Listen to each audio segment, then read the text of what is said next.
ശബരിമല ദർശനം നടത്താൻ പോലീസ് സുരക്ഷയും പ്രത്യേക സൗകര്യങ്ങളും ഒരുക്കണമെന്നാവശ്യപ്പെട്ട് 4 യുവതികൾ നൽകിയ ഹർജി പരിഗണിക്കുന്നത് ഹൈക്കോടതി 4 ആഴ്ചത്തേക്ക് മാറ്റി.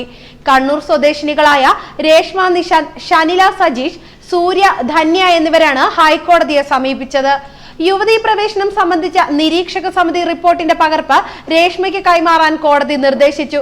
യുവതീ പ്രവേശനത്തിനെതിരായ റെഡി ടു വെയിറ്റ് പ്രചാരണ സംഘത്തെ കേസിൽ കക്ഷി ചേർത്തു. അയ്യപ്പ ഭക്തരായ തങ്ങൾക്ക് സുരക്ഷിതമായി ദർശനം നടത്താൻ അവസരമൊരുക്കണമെന്നാണ് ഹർജിയിൽ യുവതികൾ ആവശ്യപ്പെട്ടിട്ടുള്ളത്. നേരത്തെ ശബരിമല ദർശനത്തിന് പോകാൻ ശ്രമിച്ചവർക്കെതിരെ സംഘടിത ആക്രമണവും അവരുടെ ജീവൻ അപകടത്തിലാക്കുന്ന വിധത്തിലുള്ള പ്രതിഷേധവും ഉണ്ടായെന്ന് യുവതികൾ ആരോപിക്കുന്നു. ശബരിമലയിലെത്തുന്ന യുവതികൾക്ക് ദർശനത്തിനായി 2 ദിവസം മാറ്റിവെക്കാവുന്നതാണെന്ന നിലപാടാണ് സർക്കാർ കോടതിയെ അറിയിച്ചിരുന്നത്.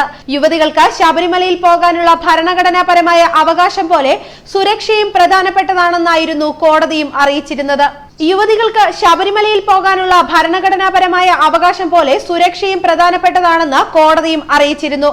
കണ്ണൂർ സ്വദേശികളായ രേഷ്മ നിശാന്തും ഷാനില സജേഷുമാണ് ശബരിമല ദർശനത്തിനായി പുലർച്ചെ പമ്പയിലെത്തിയത്. ദർശനം നടത്താൻ കഴിയാതെ മടങ്ങുകയും ചെയ്തു. മാലയിട്ട് വ്രതം നോറ്റിയാണ് ശബരിമലയിൽ എത്തിയത്. സംഘർഷങ്ങൾ ഒഴിവാക്കി മല കയറാമെന്ന പ്രതീക്ഷയിലാണ് മകരവിളക്ക് കഴിയും വരെ കാത്തിരുന്നതെന്ന് രേഷ്മ നിശാന്ത് പറഞ്ഞു. പ്രതിഷേധക്കാരെ മാറ്റി തങ്ങളെ സന്നിധാനത്ത് എത്തിക്കാൻ പോലീസിന് സാധിക്കുമായിരുന്നു.